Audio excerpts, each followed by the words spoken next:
All right, what's up, everybody? I want to wish everyone the happiest of New Year's. We are in January now, and hopefully we have put 2020 behind us. We've moved forward. We're in a better year, a better me, and a better you.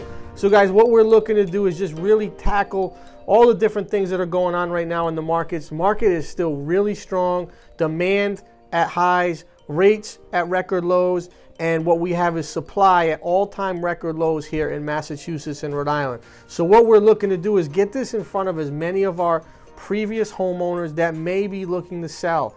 Now, guys, is the absolute best time that you would possibly put your house on the market.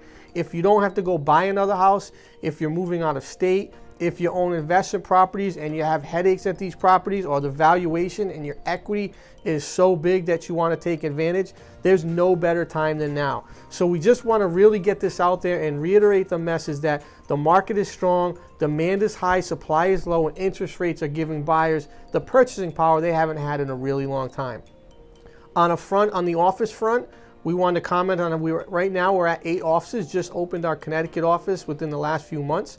Looking to grow as well on that front. So if anyone's looking to potentially get into real estate, reach out to me. We'd love to speak with you and see how you could be part of the overall brokerage with Century 21. Currently, we have about 125 agents. So really growing this thing exponentially, and with your help, looking to grow that even bigger. So with that, guys, we want to say the happiest of New Year. We hope that everyone has the best 11 months left of 2021, and we are excited and I'm pumped. Last year ended over 500 properties sold with me, either on the buy or sell side. So can't be happier about that, and want to thank each and every client for being part of what we're trying to build here. Thank you, and everyone have a great year.